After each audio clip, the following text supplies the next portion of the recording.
Okay, just making sure that everything is running as it should be, that everything is connected as it should be, and that we are live. Just let me know in the comments if you can hear me. If you can't hear me, I'm also going to be checking here on my side. Oh, it feels good to be back. I took a little bit of a break this weekend. Just a little bit of a break. Now I am back. So let me just make sure. Guys, just let me know if you can hear me. Just let me know if you can hear me there in the comments, and then we should be fine. As usual, guys, I'm just making sure that everything is running as it should, and everything is good. Last thing I want is to be rambling on Khante. I'm not here. I'm not live. So I'm just making sure that we're good. Apologies, guys.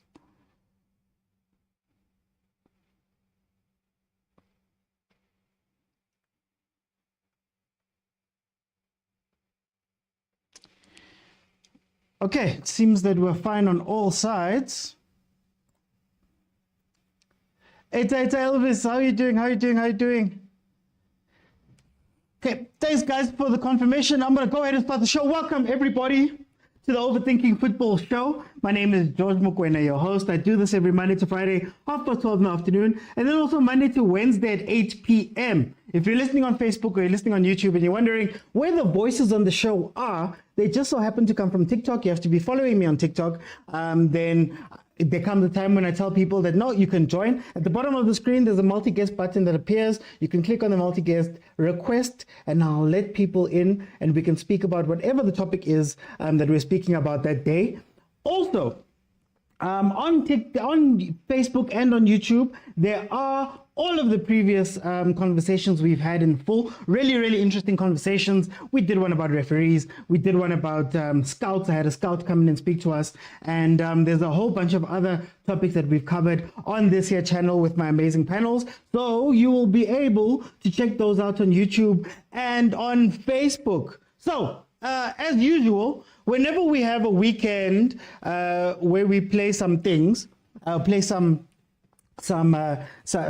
very important games, there is usually press conferences. Today we're going to be speaking about how Orlando Pirates did versus Jwaneng Galaxy, with Morena Ramorebuli being able to knock out the Pirates from the Champions League. Well, from the preliminary rounds of the Champions League, meaning that Orlando Pirates will not be playing CAF Champions League football this season, and that's what we're going to talk about. And as usual, because it's a big game, we have, hey, what's happening here?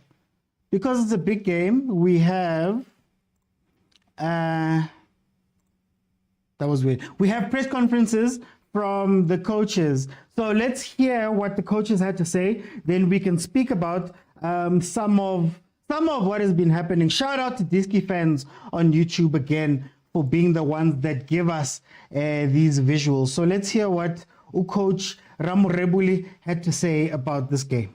Summary of the match from your perspective. Thank you very much, Sister Ndi, and good evening to all the media houses.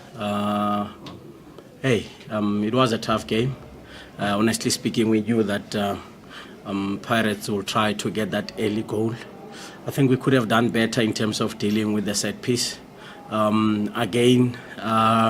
There's a point where you try to form that low block, where you try to close those pockets, but they kept on coming. And I think when the concentration drops, that's when they managed to try and get those breaks. But credit to the boys, I think they did very well. And you don't come to Orlando and defend for the better part of the game with such discipline. Credit to the team. And also we really need to thank God Almighty for giving us the strength, because I don't think really it was an easy match for us. To be honest, it was the most difficult match for us. But I'm happy that we managed to go through on penalties.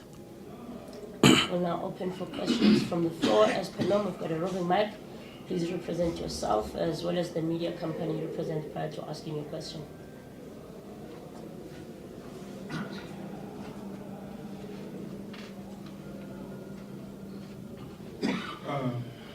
Congratulations on the victory, Coach, first and foremost. Kamukhala from Soccer Duma. Coach, you played quite a relatively expensive game in the first leg compared to today. Was it your plan to sit deep and tire Pirates out in a sense and maybe take it to penalties? Was that part of the game plan today?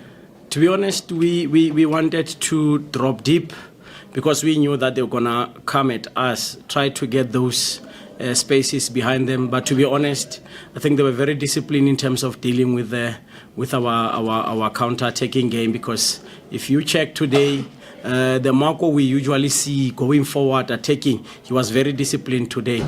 The only side that was always overloading was the Monyane side, which I think on that side we did not plant anybody, because what we wanted to do, we thought Marco will come and we wanted to deal with Monyane in our zone, because it was difficult for us to deal with Mosangai, Monyane at the same time. So we had to allow one of them to have the ball and try to deal with the other one. So unfortunately, I think they managed to control the areas where we wanted to play. And again, we need to also to talk about, I think we did not have that confidence we had when we were at home. But it's obvious, you are away, you are leading 1-0. In the back of their minds is to say, if we defend well and the match ends with 0-0, we are going through. So unfortunately, they managed to get a goal. And I think it unsettled us a bit, but we came back and we managed to win it on penalties, which I think we did try to practice them as well, to make sure that we come here and maybe take it through. So I'm happy that we managed to win. Okay, let's hear what Coach Jose has to say. Shout out Cornelius on YouTube, man. You're always with me, my guy. Thank you so much. Like I said, we're live on 3 platforms, YouTube, Facebook, and on TikTok. So big things. Let's hear what Jose had to say. There's no much to decode here about the game. It's a difficult game to explain from the scoring perspective. I think the guys' performance tonight was more than enough to get a result that can drive us to the group stage, but for reasons that's still difficult to explain in this moment, straight after the game, we couldn't make it in the 90 minutes, and then in the penalties, well, everything can happen. It's part of the game as well. It's something that we have to do better, we have to dominate as well, and today we couldn't. We start the game with a 1-goal disadvantage,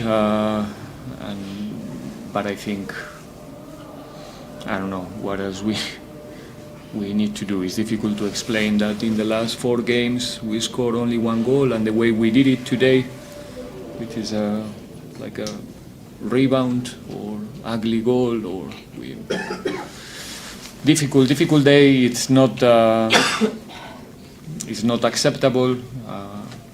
Our team is built and prepared to go to the Champions League group stage, so we cannot accept this result and only saying that we were unlucky. It's nobody feel proud in our group about the result and the fact that we are not going to the group stages. We have to accept it, analyze it, but at the same time we have to take responsibility, the coach more than anybody else. And we need to do a proper reflection about our participation in this competition, because obviously it was not good enough.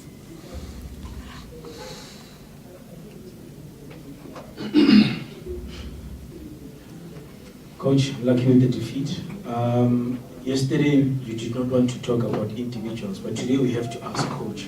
The idea of bringing Richard Ofori into the game, what I'm sure that you can answer the question yourself, why Richard came to the game in the minute that he came.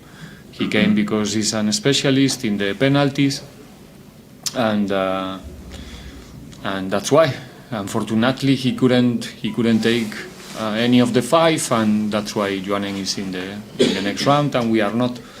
But the reason why Richard came to the field, it's obvious. It doesn't mean that we don't trust in Seapoint, but we thought that in the current circumstances, Richard could give us an extra in that specific moment of the game. He did his best. He was close to take the second penalty, and the situation could be different. You have to play your cards as a coach in different moments of the game, and yeah, proud of the guys during the whole game and also during the penalty round. Okay, I'm gonna stop it there. Hearing from the two coaches there. Hey, Jose. Okay, I'm just gonna say a few words, then I'm gonna open it up for everybody. Look, this is disappointing. I don't think there's any two ways about it. It's disappointing. Because the whole point of what Paris did this season, the whole point of them signing all the players, they signed Aboking Viudi, the former goalkeepers, all of that. The whole point of it was to play in the Champions League and was to balance out, or I believe, was to balance out the stress that the Champions League puts on top of this team or teams that take part in it.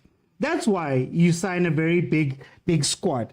You might argue that maybe now you can focus on having a big squad for Carling Cup, for Netbank, for, Top 8 is coming to an end this week.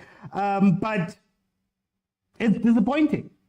For all intents and purposes, this match was meant to be a match that was just a walkover, that was just a formality for Paris to get in, as Sundowns showed in the other match. We'll speak about Sundowns later on tonight.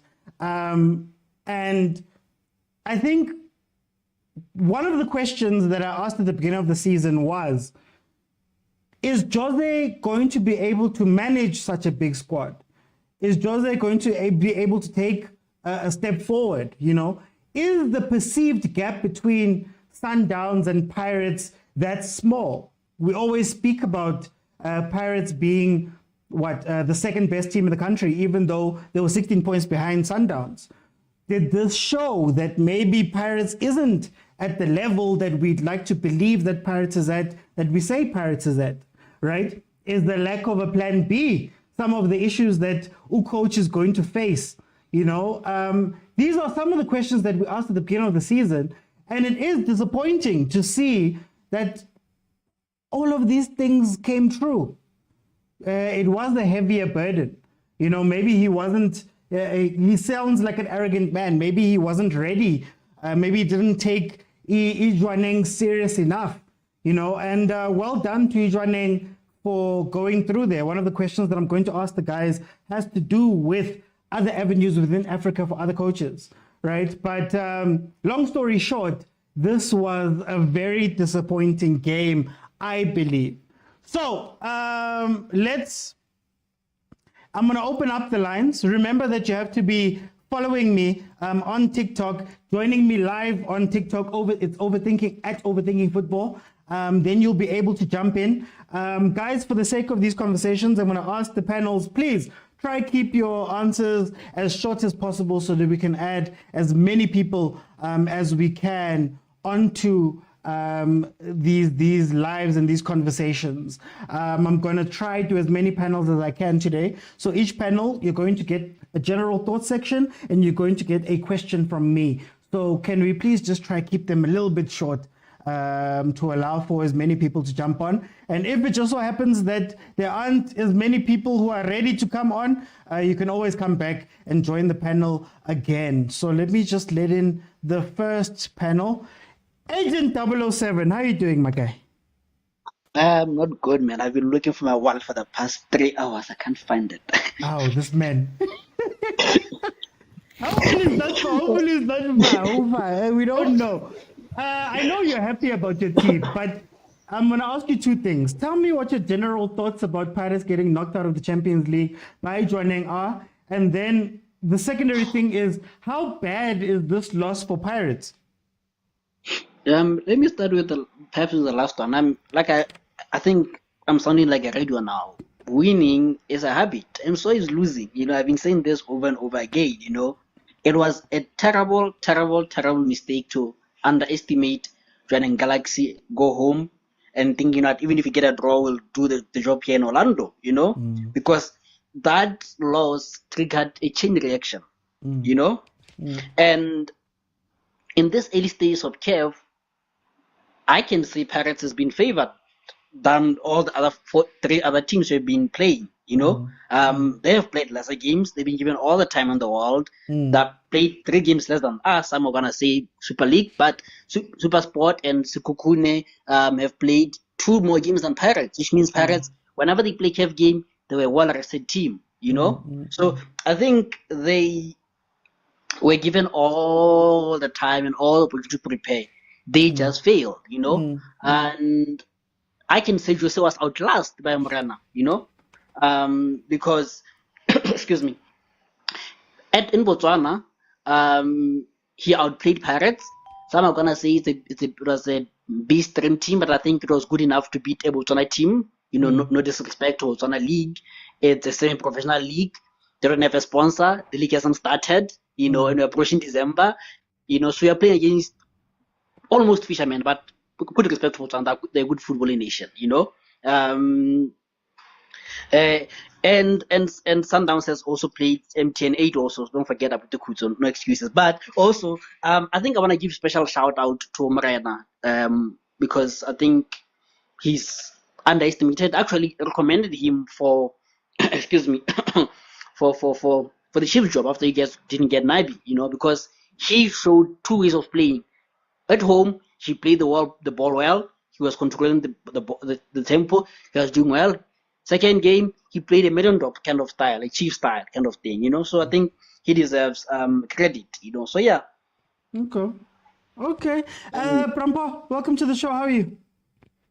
How are you, Barry? I'm And okay, on the Prampo. panel. I really live this weekend, Deron. We got a break. Prampo, tell me, what are your general thoughts about this Pirates versus Jwaneng game and Pirates being knocked out? And then how bad is not qualifying for the Champions League? How bad is that on Pirates? Foremost to start, Botswana, we are talking about part-time footballers. As per all of the Pirates, they have to show that they are professional. And other thing that kills Orlando Pirates is one thing. The coach, he says something in order to rotate the players. That thing, the other players, they think they already own the first 11. And if a team your team to be competitive, make a competition within the players, so that they know I don't own any, starting 11. And when you play the likes of Swaziland, team from Swaziland, Botswana, Namibia, we have to give them the hiding, serious hiding, so that you mean a business. Now, the coach of our Pirates seems like he didn't plan about the game. You see, that guy, when he talks, is somebody else who studied Pirates. Understand, okay, when I close this site, that means I'm going to kill the game. You understand? I don't know, I just ask myself, it's only Chiefs and Pirates, it's only the name that is remaining. That's my question. Because when you play this thing, you have to play so that, we are talking about players, they earn a lot of money. You understand? You can't play with a team if you can take a team like Mvela, those guys from Botswana, they just go part-time. And you have to beat them. At least Pirates, they were supposed to be losing on semi-finals. But it seems like now, in a football in general, we only have one team in South Africa, which is Sundowns. The rest, 3%. That's you can see the gap. Shows that, there is Sundowns, they are doing something that is right. Pirates, how many players they have? They've got a lot of players. But the coach said, okay, I only use this first 11. No, Okay. our soccer, financially, they are good. But when Yeah. on the field, zero, nothing. It's very Okay. hard, seriously. Hi, Prampo Iraki Kenya Zesho. Zesho, welcome to the show. How are you doing? Zesho, just unmute there. There we go. There we go. How are you doing, my brother? Yo, OT, how's it? No, we grand, Brian. We I'm grand. well in yourself, guys. We could tell me, my brother. 2 questions. What are your general thoughts about this game that Pirates played versus Jwaneng, and them getting knocked out? And then, secondly, how much of a crisis is this for the Pirates? First thing, I think Pirates lost this game before they could even play it, because looking at their their previous games, they lost around 3 games. So obviously, confidence, I think, mengekho ku Pirates ukuthi bangadla yona iJwaneng FC. So, and this lento leyo ukuthi futhi baloke ba rotate nekwati kaningi, I think it's going to be a kind of a problem. Bangabi ne with a regular winning team le bayazi ukuthi bayithembile ukuthi compete kuma CAF kuma MTN8 and stuff. And the Pirates futhi yayiluza ngok underestimate iJwaneng FC playing away. I think they had to score at least around 2 goals and win that game away. Ukuthi mebafika la ekhaya to make things easier for them. Ukuthi qualify to the group stages. I think that Paris is making izinto difficult for themselves. As ngisho ngeconfidence vele ukuthi abakhoni ukuthi they created a lot of chances joining FC. They created around, I can say, 10 chances. They couldn't even score. That's why ngifaka lento le confidence kubo ukuthi mengeke vele bawine le game out of their previous results, understand? So I think it's going to be a challenge going forward. They might end up losing this final this week. As I'm talking about the confidence team, Sakuma confidence, but I lose le MTN8 because I think le game le even impacting ubonile mebakhala egroundini, like ngiqala ukubona iPirates ifila this way baqeda ukuluza a game like bayiluzile lapha eCAF. It was an important game to win for them. That's why they felt that way. But going to this weekend game, it's going to be tough for them. That's why the game had an impact. Like izoba an impact emagemini wabo amaningi. Like they're going to, I think they're going to struggle. You understand? Coach now sometimes he must decide ukuthi yini first line, abobani first line up yakhe going phambili, so that at least azokhona ukuthola ama results, because this chop and changing and thing nje I don't think, and vele ne research yakhe I don't think wayenza kuleya first game yabo, because not yena kuphela, I think the whole team underestimated joining AFC. That's why they couldn't find the results out of that game. Okay. Prachop, how are you doing? Nah, I'm good, sir. How about you? No, I'm okay. I wanna refresh you. Now we didn't have anything this weekend. I don't have any tears or anything. Tell me 2 things. Your general thoughts about these 2 games that Pirates played versus Jwaneng, and then secondly, how big of an impact will this have on the Pirates? How bad was this for the Pirates? Yo, my man, nah, this was bad. I was quite shocked that this coach doesn't take this game serious, because of, if you look at the trends now of the Champions League, you can see at the qualified teams for this year, you get this small teams from Ghana and everyone. So that shows that the quality of the football now in the continent is growing, and everyone is taking this thing serious. So just taking a B team to Botswana and just disrespecting the level of this competition now, it showed the lack of ambition of this coach. I mean, the club, it's well known all over Africa of participating in this competition and take this thing very, very serious. So the coach made a blunder and just did his own thing. I mean, if he wanted to rotate players, he should have done it in the league because of they've been bad. In the past 4 games, they've lost. So at least he should just jiggle the squad there and see what can work for him and all that. And the problem with him, he was already thinking of playing Sundowns on Wednesday, like planning for a game that's coming after 5 days and forgetting that he has a game at CAF. So the priorities, my brother, that is the problem with this coach. Not, I don't blame the club. I know the club and the people, the expectations, especially in this competition. So it's just that the coach just failed to execute his job. Okay. I'll come back. Let me just jump in. For me, the way I feel about it is, this was a chance for Pirates to cement itself. We unfortunately are in a league where it seems like it's a one-horse race, and Sundowns is forever in CAF. We know that they're the CAF team. Everybody knows that they're the Champions League team. This was a chance for Pirates to show that they are the second best. They are ready to go up and play those games. They've got the 2 trophies in the pockets. They finished second. Now it was a chance for them to be the team that goes. I often say that in South Africa, what we're lacking is the teams that will consistently be doing certain things.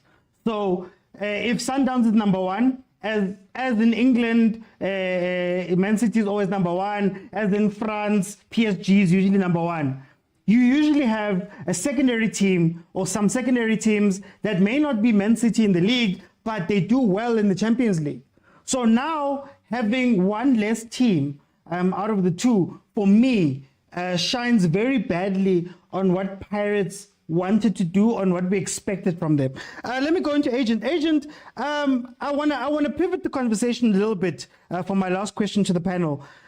Should Ramu Rebule be an example of what our local coaches can do if they leave the PSL? So many a time we sit here and we say, no, our Tentans are not respected by our Kaizer Chiefs, Nabo Pirates. They're not respected by all these guys. Here's Ramu Rebule, went over to Botswana. Now he's playing Champions League. Should this be looked at as a blueprint maybe for more of our own coaches to ditch the PSL and go forge their way, their paths elsewhere? Yeah, excuse me. I think, and before I go to the question, I think this is going to be a recurring theme that I'll need to pump into the heads of Sundowns fans, and I hope Ryan is pumping the same message to players that a dangerous wounded Pirates is a dangerous Pirates. They should be careful at all costs. But back to your question, I think people should understand that the PSL, and PSL I don't mean the Premier League. I mean the Premier League and the NFD. It's a closed cycle. It's like a couple of friends, they're always going to be recycled.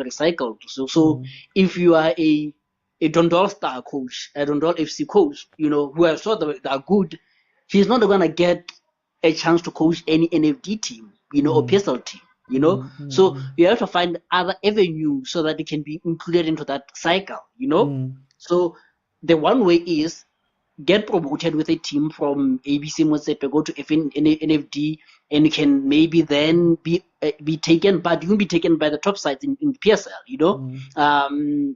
The top sides you can take you are relegation survivors, and the relegation survivors who can't do with experiments. They need experienced relegation specialists, So it's a closed cycle that the only way to breach it perhaps is to go through the African route, and also it leads to exposure.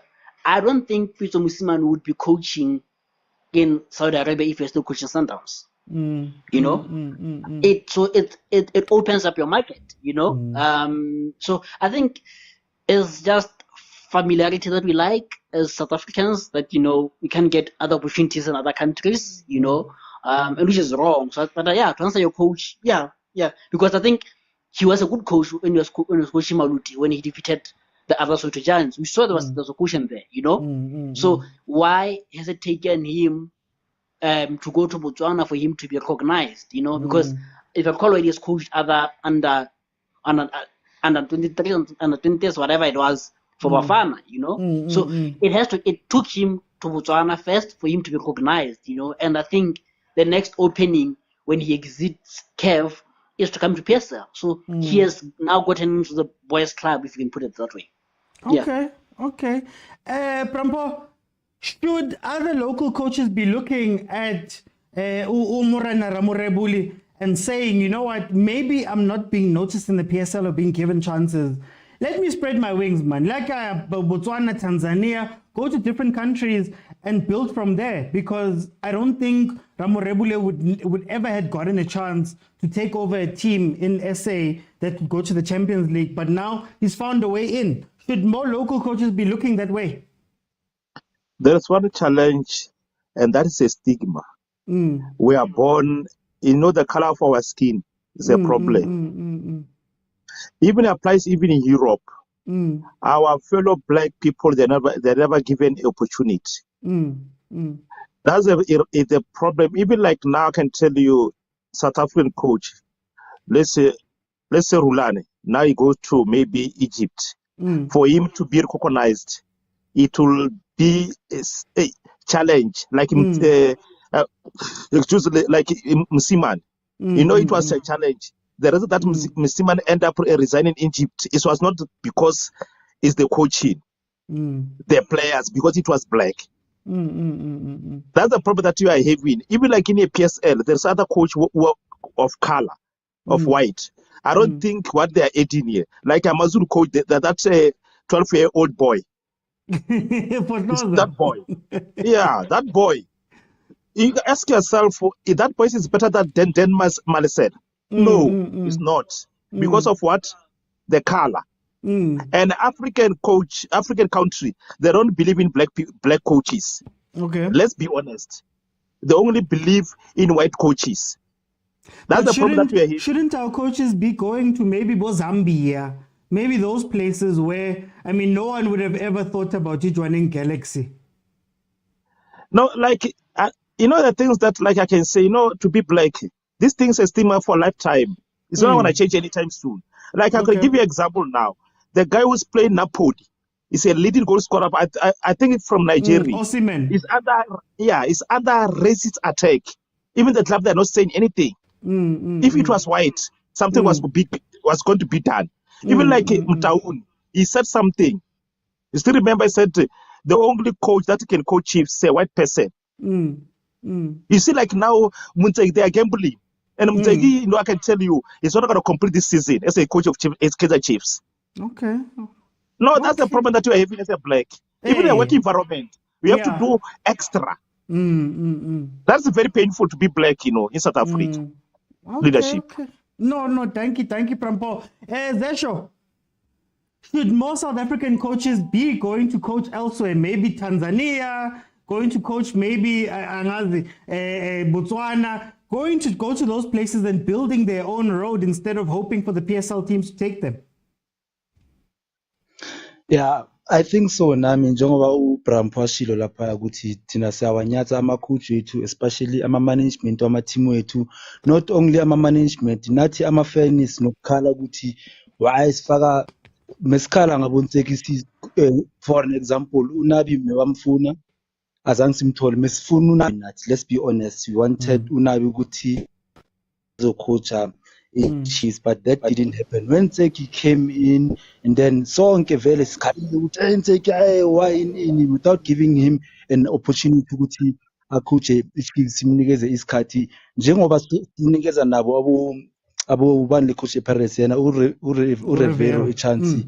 I'm not sure ukuthi lento lethu ukuthi Rivera angazi ukuthi lento ethu ukuthi thina underestimate abantu bethu, sinyatha abantu bethu abangapha, whereby vele ama opportunity wabo kumele aqale ngapha for mina to proceed. I think South Africa yiyo nayo ku-Africa is one of the biggest league, you understand. So if it makaqale ngapha sovelela iminyango kuphi. So you understand, njengoba ucoach Lowe umurena owejwaneng FC njengoba bamthathe kujwaneng khane sithi siyambona manje what if ke uyakhuphuka uya lebo ma-Egypt naye uyakhohlwa nje yithi whereby mekangaba yi-asset la ekhawuntini yethu simsebenzise ngendlela e-right njengoba vele banokumphika esquadini. I don't know ukuthi why amanye ama-team bangamrecognize ngoba lo muntu lo esquadini like akusumuntu odliwa kakhulu esquadini like he's a good coach. So lento le like islimazela ibhola going forward. You understand? I'm not sure ukuthi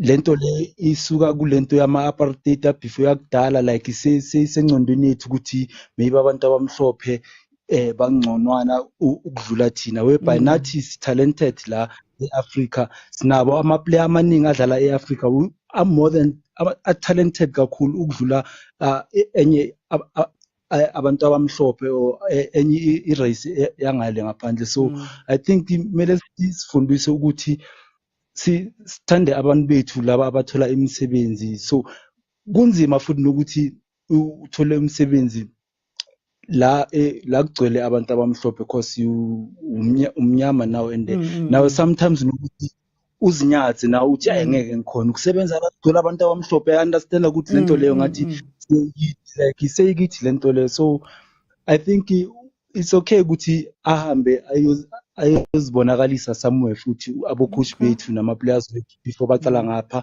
ngoba akhona ama-player wethu asiwaziyo adlala abroad azange adlale kuma-team wethu abo-Pirates kubo-Chiefs asuke maybe kuma-development wangapha ku-School of Excellence wadodwa wavele wajumpa waya ngale. So i-opportunity I don't think ukuthi futhi kumele icale ngapha kuphela ikhona ngapha yila kumele khona yet njengoba ngishilo but you can start here maybe ukhule kuma-development la ujump you can go to Nigeria, you can go to Mozambique ucale i-career yakho ngoba you don't know maybe yiyo lama-country lawo yiyo angakuphushela further to go maybe overseas coach abo-Saudi Arabia lapho kuphi nakuphi futhi. Yeah. Okay. Pratap, I saw you dropped off there. Tell me, should we look at Ramorebule as an example for our local coaches? If the PSL doesn't want you, if you can't get these jobs that you want, if you're not recognized, if you're always coaching or singing a contract and all of that stuff, should you just go elsewhere in Africa and build from there? My brother, definitely. If the opportunity doesn't rise at home, well, if some people see you, how good you are, well, you gotta move on. Now the coach will be in the limelight.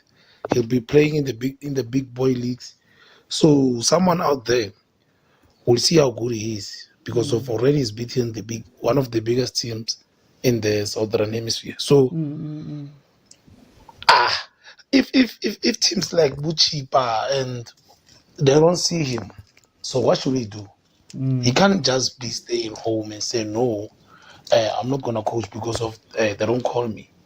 So you just have to go out there, and it's quite doing a good job with such a team. I mean, I don't think that the expectations of the team was to say no, Risiko Kev. No, they just said no. We're not saying no more. Just do a good job. Maybe hopefully win Botswana League. But he decided to make things even greater for himself.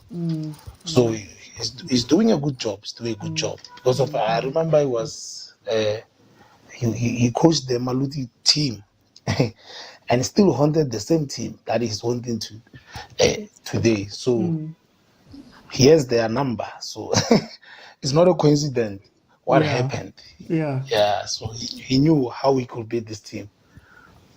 Okay. No, thank you, Prachop. Look, for me, if I can just jump in, this is something that we speak about a lot. And I've always said this when I hear about you guys saying about 10-10, about Banban. If U10-10 doesn't get a job in SA, if U10-10 doesn't get to go and coach the big teams and all of that stuff in the PSL, why not go elsewhere? Now, Ramorebule, I can bet you most of us here didn't know what Jwaneng Galaxy was. We'd never heard of that team. We all know about Township Rollers and that's it. When he took that job, nobody knew, right? But now he's playing in the Champions League. So our guys tend to want to wait up until you get half given the job or you rotate in the PSL. Dantans, for example, how many times did he play? Did he coach for cheaper over and over again? How many times did that happen? Others didn't have contracts. At what point do our coaches say, you know what? I'm going to try myself elsewhere.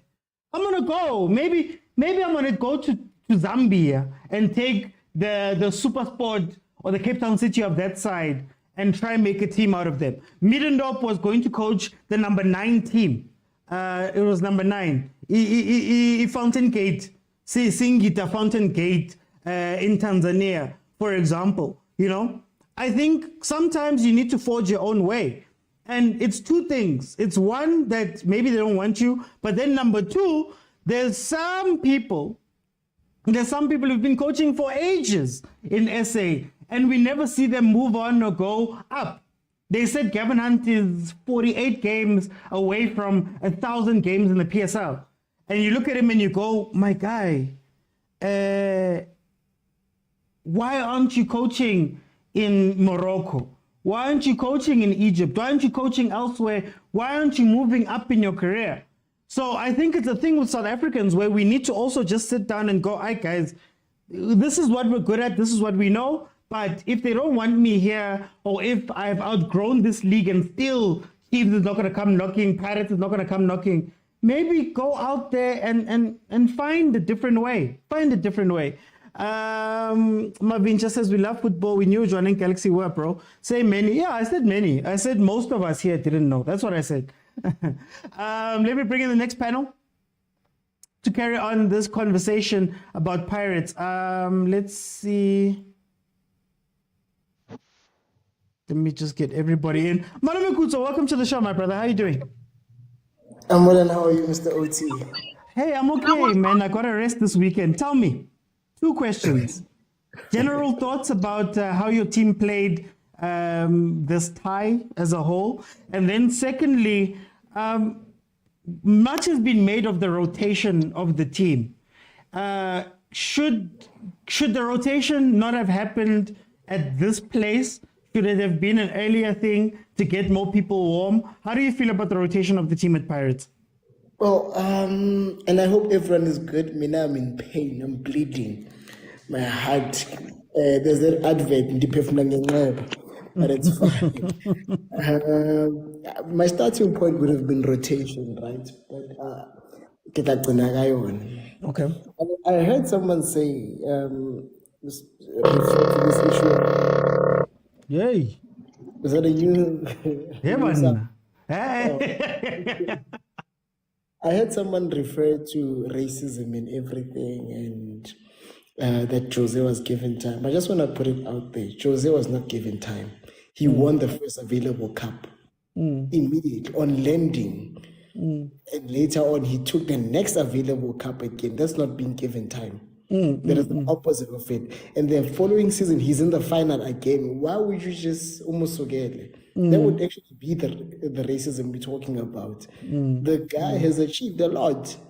We're not happy right now, but facts are that he achieved. And I think as a delusional Pirates fan, well, I'm sober now, but we have to remember that the Pirates are newcomers in the Champions League. Okay. It's been a while. We don't know how Africa works. Maybe Bob Floyd have since left, or anyone else who was responsible for the logistics and everything has since left the team. So it's practically a new team. Back in Erasmus, who would understand how Africa works. And Nakona, he's just a player, so we wouldn't expect him to get into logistics and everything. One understand. So Mara Confetti, weren't you guys in the final, 2 years ago? Yeah, I'll give them that. But Nakwana, we are cold. I think if you check, I've always outlined how Jose came in and gave everyone a chance. From keeper to Panicking, the center backs, the entire back four actually, besides Umako. It's just new people. It's 6 young, it's just Umonare. The entire team is pretty much new. But I'll also concede, we do have people floating in the team who might have been present or should were present, actually, we conferred. One understand that I will take. But we also have to, also, guys, South Africa, I hear people disrespecting Botswana teams. You must beat. No, football is played on the pitch. And if you lose, stop saying you must beat a Botswana team. It means the team is probably better than you. And for the record, SA has 2 Champions League titles.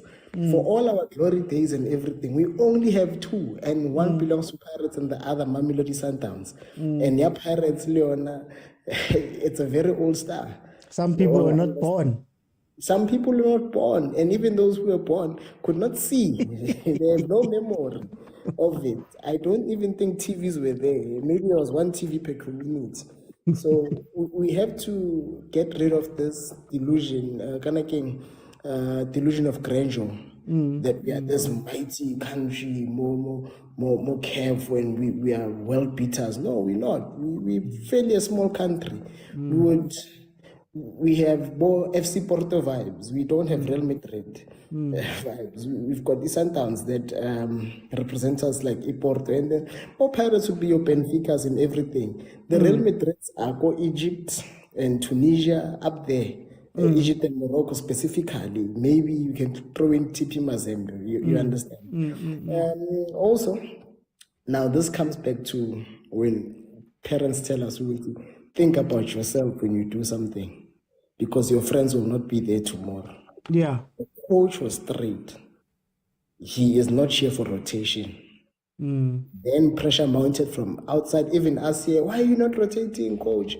Then he rotated. Look at us now. And then we want to blame the very same coach who we know, guaranteed, which he does not believe in rotation. He can play the same team Monday, Wednesday, Saturday. So when there's rotation, we know it's not him. Now we are looking at him, we are asking, why did you change Botswana? You see, we've put ourselves as supporters and supporting staff in a position where we've I almost use a vulgar word, but we've messed up the team. Okay. We've messed up the rhythm of the team. The coach knew, you know what, this rhythm, and then we came through Samosha Yonkind. But then isn't it that, for me, my rotation argument was specifically for this reason. So now when I've rotated, the players that have come in are coming in with no goal. We don't know about the match fitness of some of them. Some of them haven't played, but the decision to rotate happens in a very important match, or two very important matches, instead of the rotation happening maybe in the league for a little bit, to make sure that for these big moments, if I need to change. So isn't that part of the issue? You don't rotate in a knockout for group stages of CAF. You get what I mean? Yeah, but Makhoa will say something about hindsight, which it's beautiful. And I just forgot. I said it from game 4 that you can't be playing the same guys. What happens when CAF comes? Hear me out. Makhoa will use. I just forgot what hindsight is. What if someone knows? Please. Hindsight is 2020. Not necessarily something along those lines. Which once it's done, then we can appreciate. But had it been before, we could have said, but it's just your name. You don't need a full-strength team for each one name. As we can see, people are still going on about Botswana teams. Because why would you feel a full-strength team? That's why you lost to Sundowns, because you went by your team for Chwaneng. But now that it's happened, that actually Chwaneng is not as weak as the whole country thinks, and we've been beaten by Chwaneng, we now say you shouldn't have rested players against Chwaneng. So all I'm saying is that he shouldn't have rotated, actually. He should have stuck to his plan. That works for him, and that goes out to everyone, which always stick to your plan. If it works for you, it works for you. And just in closing, before we move away, one last quickly for Ian time. Korowa, John Maduka, Senkala, Kaitano Tembu are black foreigners working in the PSL. Let's not use racism and say South Africans and Africans. Okay. Elvis Walikosi, today how are you, my brother? You can just unmute there, Elvis. How are you, my brother? Long time. When are you don't know? You don't like jumping on. No, I don't like jumping on. People are really funny, so but I'm going to be a little bit short. Or? 2 questions. What are your general thoughts about what happened to Pirates this weekend? And then secondly, the Dabaya rotation. Should he have rotated this match? Should he have managed the team a bit better coming into this match? How do you view that? Ngana Pirates go gaming ya careful like it rate as the underdogs, but as the underdogs, it joining. Like first thing you have to go for the kill because until as if as if be careful. So the preliminary stage will be go to another stage. So you don't have to undermine other team. Like Lily game in 10-8. They have to show, you have to play like KD or the defending champions. So you have to do that. Joining is their first time go careful, but remember 2014. Yeah. How many years around 86 years in the field of play. 86 years. And utina ka go cave. Ulpagania. Utina ka para ulpagania ujala cave wa cave. So team ya sonally joining our sonal first.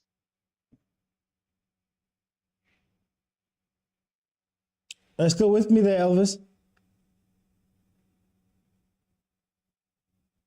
Okay, we're gonna come back to Elvis. It seems like he's cut. Oh, there we go. Just say that again, Elvis. Yeah, no, like look, Ricky cut it like if I were now because most funny right now. So I don't wanna leave.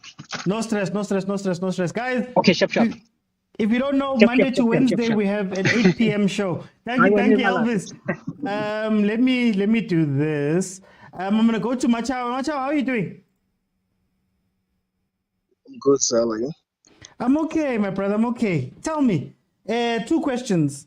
What are your general thoughts about what happened to Pirates this weekend? And then what are your thoughts about rotated team? Should Jose have rotated the team a bit more coming into the match? Did he do right by rotating in this match? What do you think about those 2? Firstly, the game it had poor management plan. I don't think it had strategy. He undermined the team. He undermined the team. Rotating, it's not a bad thing, but CAF Champions League is more like UEFA. It's our UEFA is Africa. All the coaches, big coaches from Abo Pep, Ancelotti, other Abo Klopp, and also ever, even though it's not this year in Champions League, you don't undermine any team. Where one saw Club Brugge beating a big team, one saw this other team that sold Mundrich to Chelsea or whatsoever. I don't know whether it's Shakhtar Donetsk something beating Madrid in Champions League. You don't take this team lightly. You bring your brick guns, especially when you play away. Punish them, then you can come at home to play for a draw if you wanna rest players for a cup match. Because I wouldn't say in SA we have a small cup match, maybe Black Label now, because they just they invented it. We can say it's a small cup, but MTN 8 is big. It's unlike about England. Pep will tell you, "Oh, Carabao Cup, it's not a big loss. Take it as a small cup." But we don't have a small cup, so rotating. It's good, but give us quality players. Give them game time. Actually, not quality players. Give them game time. Introduce them come 60, 65. Let them build in previous matches. Not just come and give us new, fresh players all of a sudden to be on a starting level. Yeah. And some of these players, they're not producing nowadays. For example, I don't hate Hoto, but for me, it's not producing. We have other wingers, other alternatives. Abo Khadisa, other lot of signings that we did, other wingers that can produce. You even sometimes feel like, hey, other players have the coach's notes. That's why they keep on benefiting or getting favors while they don't deserve to play. Yes. So the coach killed killed his strategy. He shot himself on the foot, actually, with lack of experience in CAF. You don't take any team lightly. The previous panel, one guy once said that there are teams like Swaziland, Botswana. Some of these players are part-time. They go to work, they come and train afternoon and what. Those people are hungry. They want to showcase their talent as well. They want to come to Mzansi, to Chiefs, to Pirates, to Sundowns, to other teams so that they can get recognized. They know what Mzansi is the bigger market. So they will always give the best and challenge us. Okay. Let me bring in Black Butterfly. How are you doing, my brother? Actually, I'm good. No, I'm good, my brother. I'm good. 2 questions. General thoughts about what happened with Pirates, and then secondarily, should Jose have worked on his rotation this season coming into this match? Should he have rotated for this match? I think generally, welcome back to Mzansi. Now they back to the ground again. It's quiet. I can't just act as if everything is fine. I need to bring in the band tonight. These guys are too loud. I'm stuck in a place of a rock, a rock and a hard place, something like that. No?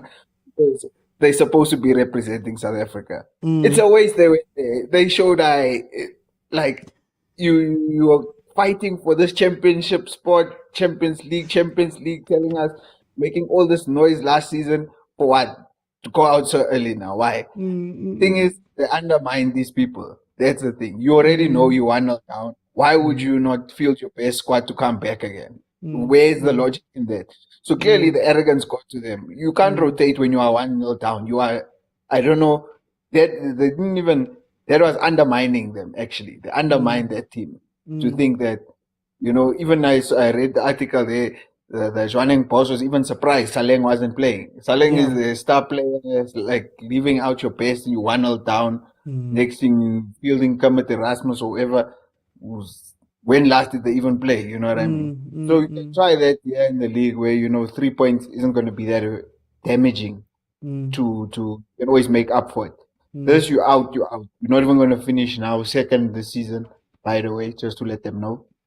So I don't even know when they're going to get a chance to qualify again for that cap spot. So it was a way. So it goes back to the point where Sundowns, when they go there and play, they go there and they prepare themselves to win, to actually take the championship. Now you find it goes back. Then they say, okay, Chiefs, Pirates, do they actually take this competition seriously? It brings up those questions again because this you undermine the team. At least if you played with this team first round, and then you lost it, but you need to do better than the second leg. You already 1-0 down. So you need to obviously improve, and then. But I think that false hope that we have is slowly coming back to them now. They are coming back down to earth, and their true colors are being revealed now. And I think obviously they've got quality players. Yeah. It's basically the coach just needs to stick to his team. He knows his team. He knows what his winning formula is. Not everyone is going to be a Rulani that can try every single week. Until you get your winning combinations, introduce them gradually, bring one player in at a time, until you get your full squad.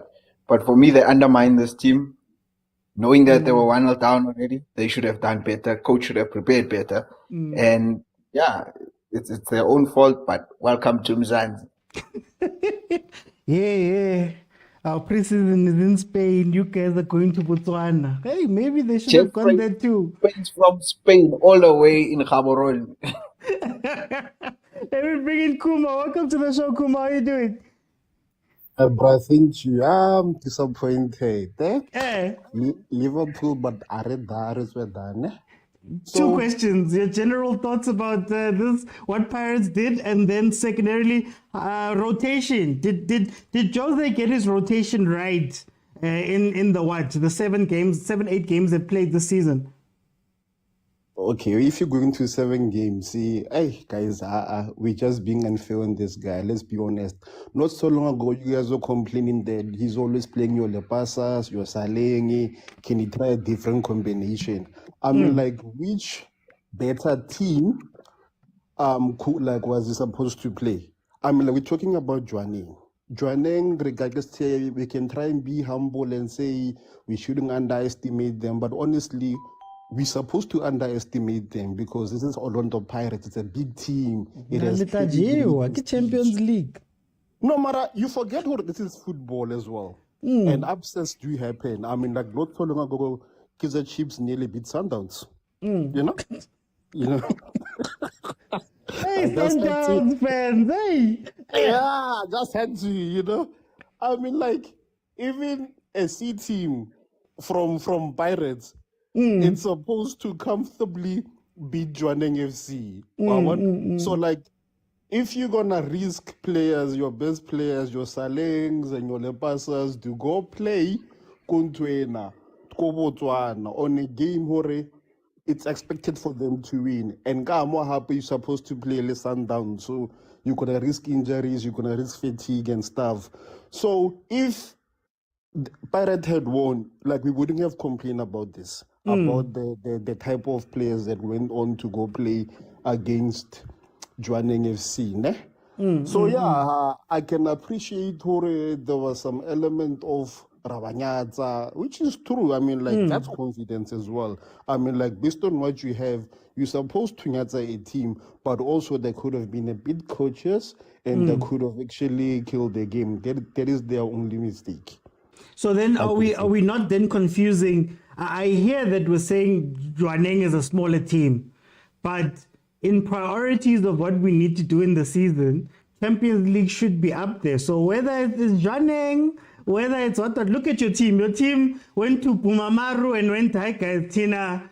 We understand already this Champions League. We're not leaving it to chance. Even if we've beaten you 4-0, we're still gonna go. We can sacrifice a league game or 1 or 2 league games to play for Bob Mendieta. But this is the Champions League. Isn't that part of the mistake that Pirates made? They didn't. They did exactly what Sundowns would have done. Sundowns did it now 4-0. No. Let me continue my point. Look at the quality, the caliber, store quality that we have as personnel. We can do it. I mean, like our third team could easily be your best team. That's all I'm saying. So the approach is the same, but the personnel is different. Okay. And also, Sundowns has a history of respecting teams.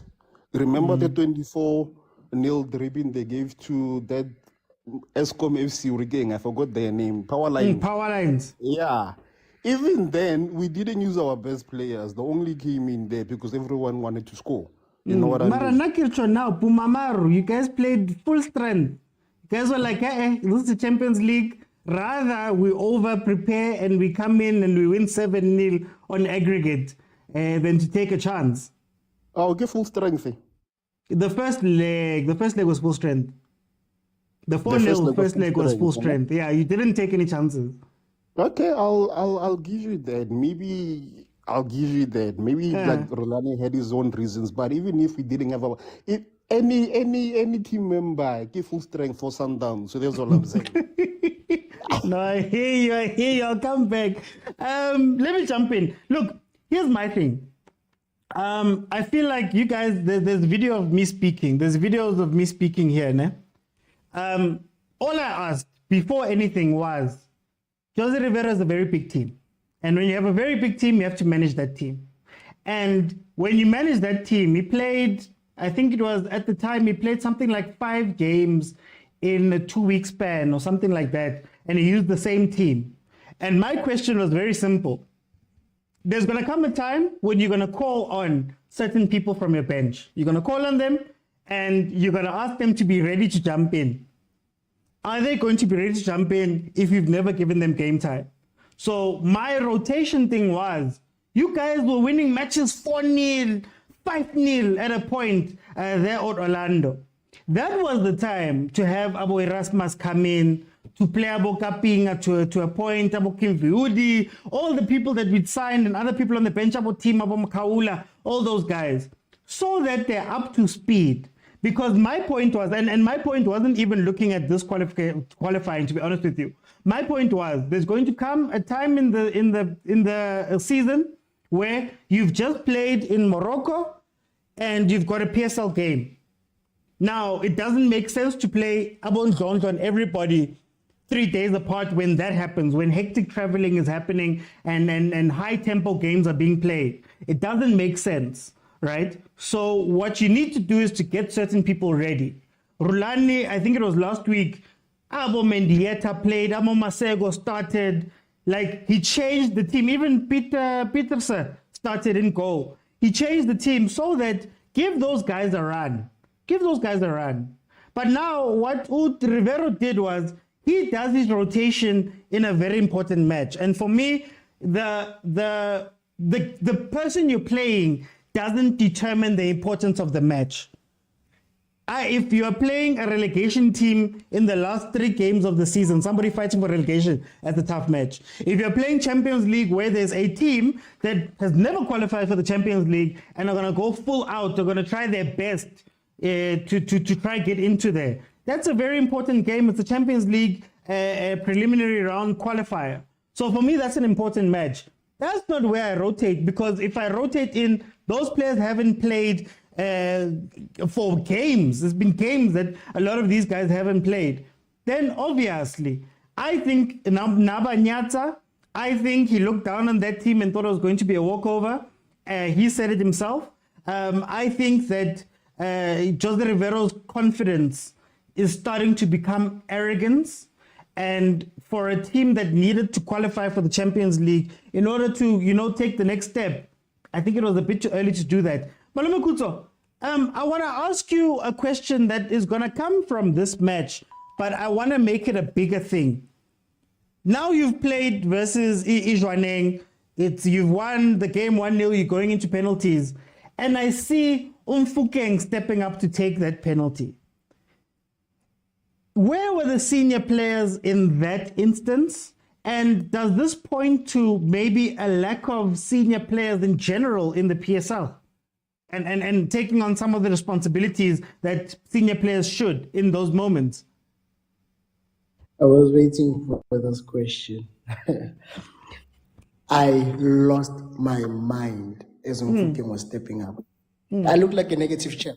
And I'm like, how on earth, when we don't have Ukogi and Umayela on the pitch, Umunare has the guts to take the arm belt. And when it's crunch time, he shies away. I understand. Sometimes a corner player by habang penalty, like you can see. I've coached some teams where you go, you speak, Kokas, even when you're even if like kitty penalty, even when you're a coach not playing, you still have to go there. Or how are we going to kick? When I go back to try and select some players back with the cocks and they're walking barefoot, socks are off, you can see with okay, he is clear that he is not going to take a pen. He's understand. But I felt with him. I looked at them after. I was like, there's Monare, there's Umakopa, there's Marco. Okay, he was injured, I'll give him that. But there's Shandu, there's who I believe is more senior than Umfukeng. I believe everyone will agree with Kim Vuidi as a player. Kim Vuidi, there are so many people who could have stepped up. Who could have said, I say I was a boy, but you're not going anywhere. Yeah, understand? Yeah, you want it, but rest. Because if you watched the entire game, the Jwaneng keeper was proper. He was on point. He was pulling out some good saves, so you knew. And then towards the end, he was wasting time. So he wants penalties. Because he backs himself when it comes to penalties, I can deliver, I can do the job. So when he sees Umfukeng, he's like, good shot. And Umfukeng, he went there confidently, but halfway towards the kick, he started panicking because even the keeper's body grew larger. I know people will be like, how is that possible? You must just check people who are about Hey, to if fight. you've ever taken a penalty, hey, Yeah, I understand. The keeper's body just grew larger, and I was like, yo, fucking boy, it's chai for you. And you look at his run up. You can tell when a player is nervous, starts jogging on the spot slowly. You're like, you're changing your mind now. Now the keeper is definitely living rent-free in your head. And then he tries to take it to the side, but it's midway, it's in between, it's not fully to the side. And I can tell you, Mufokeng has taken penalties amongst his peers where he is a senior. But now it's a different ball game. You know, if Ledlala Kokasi and Ledlala maybe that 10,000, hey, you know, you tell the young man, hi Baba. Just wait, Gangani. Here we are going to give it to those 30-year-olds, those Hotmans who are going to whip it a shot, who are not going to do anything fun. We want this 10K. And if it's someone who does funny things, we know it. He knows what he's doing. He's Andile Charlie vibe. Yeah, I understand. And we were caught in between. I see people talking about West Stadium. We were caught in between swearing at all of those senior players and trying to make sure Mfukeng knows it's not for him. Yeah. Which are relax, boy. We're just going at those guys standing center.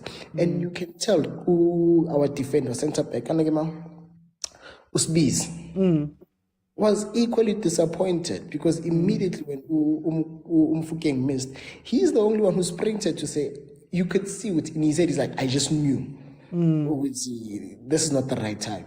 And the culprits are just standing there. Man, it really disappointed me because we've got two figures who I thought would also not allow that.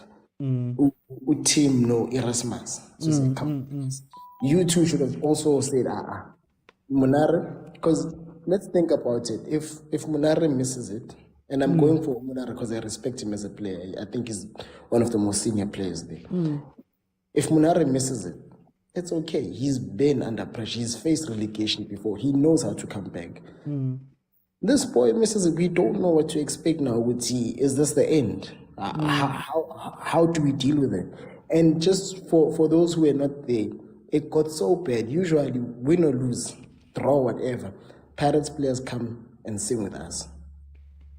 They left. It was only two guys. Immediately, the boy went down the tunnel, emotional, blind. It was only a team no. Was this guy? Erasmus, who came and sang, but they could see the mood was not good. But I was definitely disappointed by. I don't care about the other guys. I don't think they're as good, but Munare specifically. Yeah. I look at him and I think, okay, this is a great player. This is a leader. I didn't think he would allow an 18-year-old because even if we are undermining each one, there comes a time where you have to realize, you know what, this is not the training we thought we were getting, and this is not about training, it's about the Champions League, and it's now penalties. And you could have even given it to Ofori, who's been a penalty taker. Because if you look at it, the fifth penalty was taken by Umaswangai. You could have taken Umaswangai to who I also don't think should have taken a penalty, but it's fine. He scored. He should have taken the fourth penalty and have Ofori take the fifth penalty. But yeah, I was disappointed, specifically by Monar. Okay. Machawe, is this an issue in the PSL that a lot of young players are being asked now to carry teams and to do very important things at very important moments? And is this evidenced by when you look at Mfukeng having to take that penalty when there's other senior players? Do we have a senior player problem in South Africa?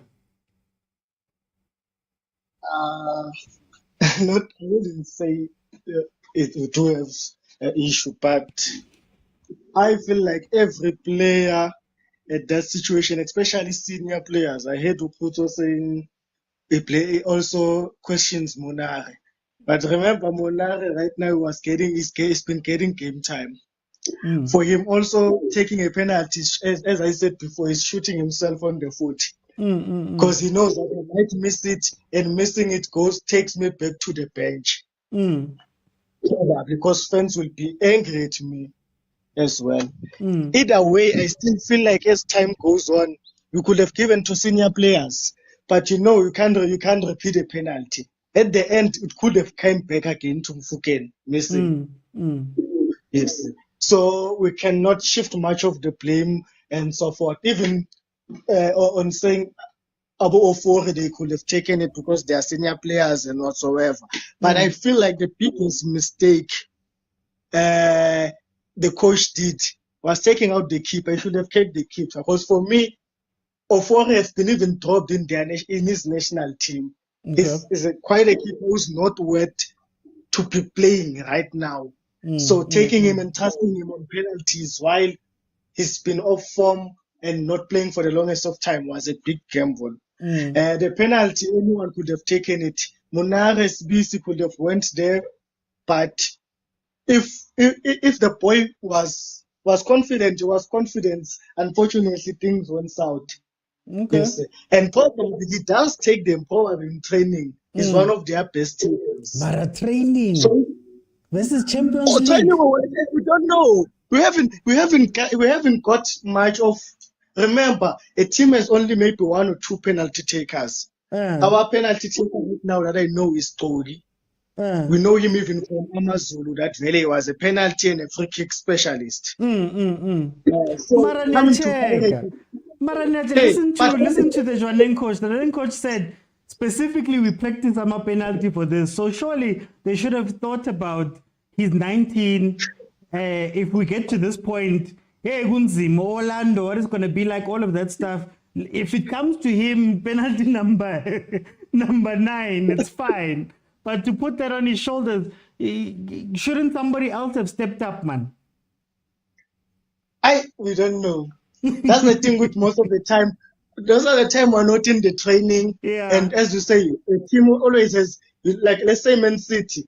We remember there was a season where Aguero did a peneka and he failed, he messed up. He was known as a penalty taker. Now, we know that there's a penalty. But when those penalty takers are not there, we rely on the other ones that we know the coach knows that they are good in training, probably. They've taken them in training. But then, unfortunately, we're not in training. Because in training, it's maybe still doors or it's closed whatsoever. There are no fans that are giving you much pressure. Because all of them, they might be been like Mfukeng, if we can speak the truth. All of them, those ones who scared to take the penalty, they might be like him as well. They could have done the same thing. Even comments are saying Lodge, remember, 2 seasons once did unforgivable things. But I think it's for Mfukeng, specifically for not necessarily the penalty. I think the question, the reason why I wanted to make it a bigger question is, do we manage the youngsters well? Because at the end of the day, he missed this penalty. It's going to live with him, or now they're going to have to do some work. I don't know if they can do the work to try to get his mind right. You get what I mean? Back to there. You know, that's why Lodge missing a penalty when Lodge has played, I don't know how many cup finals, I don't know how many, he's got a song about him, he's done all these things. But now, Magafige Pirates, I don't think they wanted him to do penalties. You get what I mean? But anyway, no, we'll come back. Kumo, same question to you. You know, when I speak about this question, I think of that video of Cristiano Ronaldo when he was grabbing João Moutinho, and he was like, my guy, you're a senior player, you take penalties well, please step up, please step up. Do we have an issue in SA with senior players not stepping up in not just these moments, but just in general? You think of how Chiefs tried to put everything on him too at some point, all of those type of things. Do we have that type of issue? But also, should he have taken this penalty? Should he have been protected? What do you think? I've got a loaded answer, so I'm gonna try and keep it short. Okay. First of all, how do you gain experience? You can practice all you want, you can take penalties against your cheapers all you want, but it will never be the same pressure as taking a penalty, a do or die in a careful match. So You can say all you want. You can say senior player, junior player, but honestly, the fact remains: penalties are lotteries. Ne? Even your trusted guys, your Ronaldos, Messi, Salahs, they do miss penalties in World Cups or even CAF games. You know, big games. One. So in relay, it can go sideways, right? Yeah. He was brave enough to take the penalty. Ne? Meaning, he's already a senior player because like he took it under duress. So going forward, he's gonna have the big match temperament. The confidence is gonna be great. And we have some precedents. Bona Saka, UEFA, he missed the penalty. Go UEFA, like it's a Mojadeng Galaxy FC, UEFA for England. Look at now what he's doing going to England for Arsenal. Saka was already 4 years into his career when he missed that penalty. But at top level, playing for Arsenal, top level, he was an experienced player. No, experienced player, because you can never be an experienced player penalty. No, but I mean, he's got 4 years of Arsenal being on his shoulders. So he's had way more tough situations in terms of having to deal with that mentally. So mentally he's already strong. Now you look at a player who just broke into the Pirates team, is only playing now, he's 18. Saka is already, by the time he took that penalty, he was 4 years into his Arsenal career as the main man at Arsenal. Kante, wasn't Saka like 17 years when he was playing for UEFA? Kante, how old is Saka now? Saka's 22. He made his debut 2015. Okay. So he started playing for Arsenal from 2015. So it was 3-4 years into what he was doing, if I'm not mistaken. I'll give you that, Mara. I still stand by saying no one has experienced a big match penalty to decide if you're gonna go through. That's how you get experience by being thrown into the deep end. That's my thing. And there's only one criteria. There's only one like 3 criterias for penalty takers. You have to be able to take a penalty. You have willing to take the penalty, and you have to be brave. Which he ticked all of those. He didn't score, unfortunately, but should he have scored, we wouldn't be screaming. So even your so-called big players, senior players, were not able. This kid, as young as he was, he stood up and he had the balls and the goal to actually I think we're not coming at them. I don't want to make this about Mfukeng. I'm more making it that in this situation, surely people who have taken other penalties, who have played in these things, should be ahead in the pecking order for these specific moments. And if it does get to him, it gets to him. But like to have other players, as Lukutso said, people have taken off their shoes and whatnot. It's like, but guys, you guys are the seniors. You get what I mean? Mfukeng should have to fight me in order to get that penalty. You get me at that moment type of thing.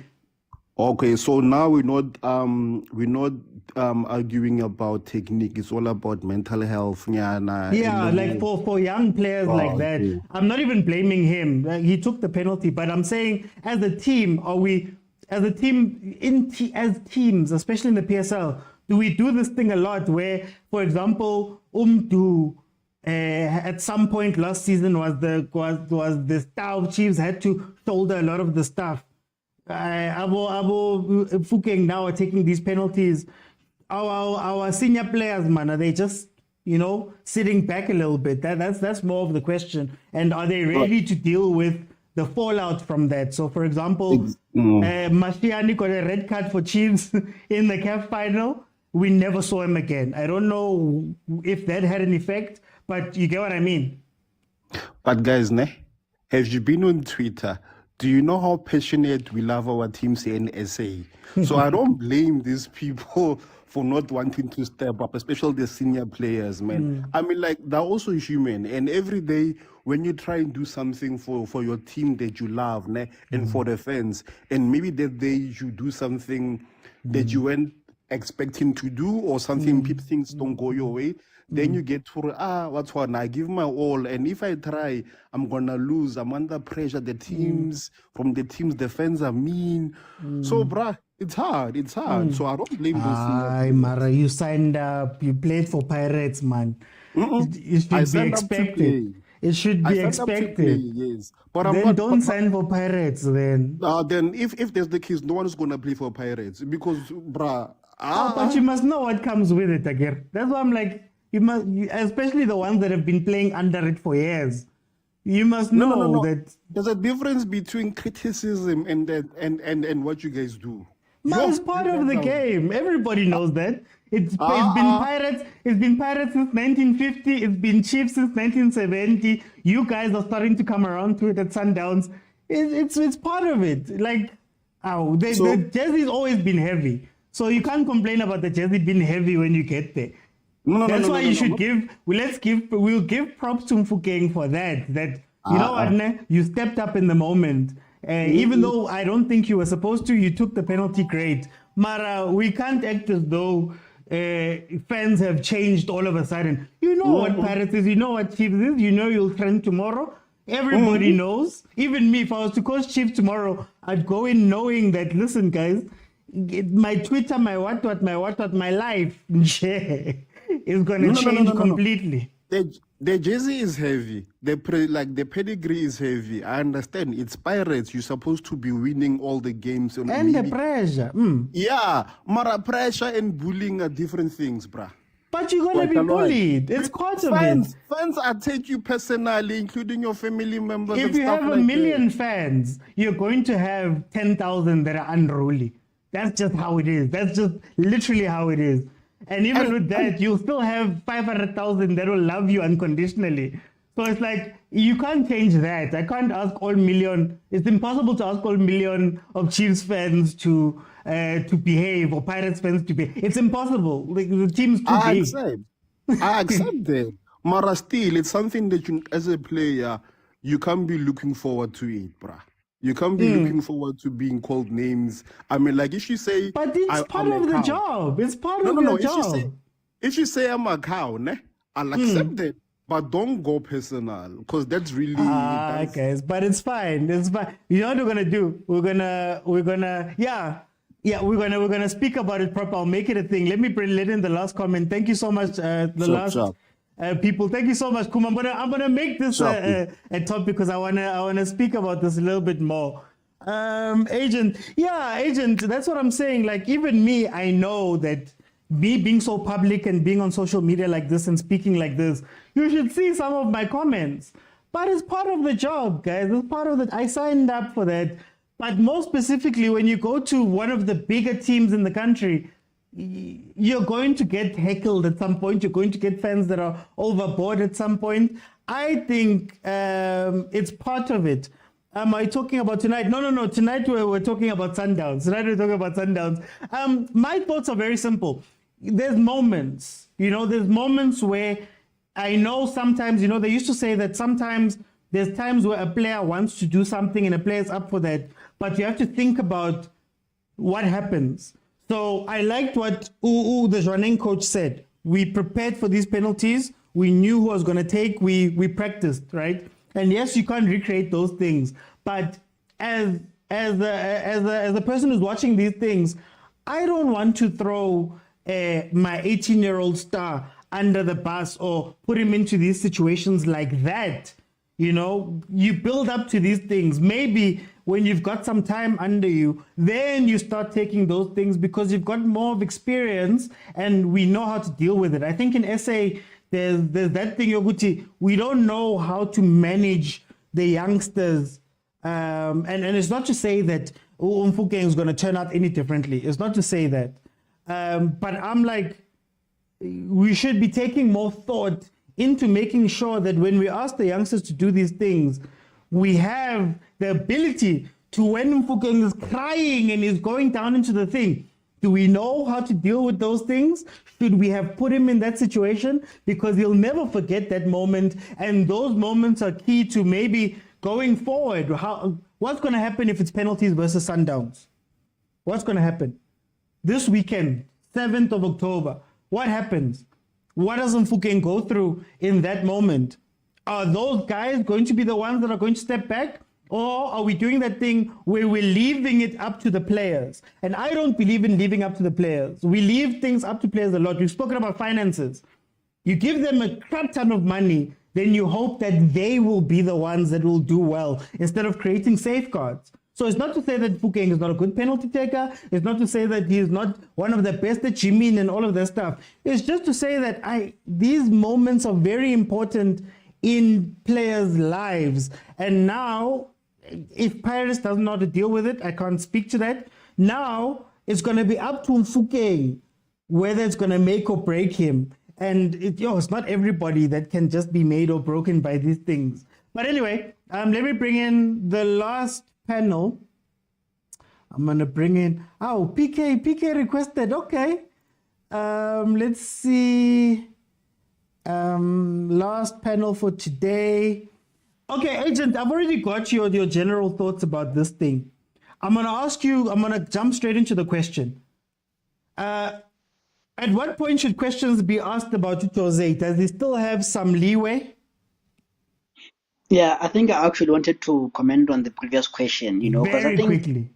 Yeah, very quickly. I think it's a conversation that you and I always have that, it feels like as South Africans, we don't know how to handle youngsters, Once they break in, there's noise, there's whatever, we overhype them, there's everything, I even saw some saying, what not, We need to do better. Sometimes, look at Sundowns does with Mabena. Mabena can score a goal and he'll be taken out of the spotlight, He can play well and he was praised by the Nigerian coach. He stayed 3 games on the bench, because we need to do more to protect these youngsters, We don't want another Mashian, We don't want another Shabalala to go through what Mashani did. We don't want Mfundo Videgas to what Mashani did, and also Mufukeng and Mabena. These are the next generation of Bafana that we want to protect, And lastly, the way our youngsters are developed is not the same way youngsters in Europe are developed.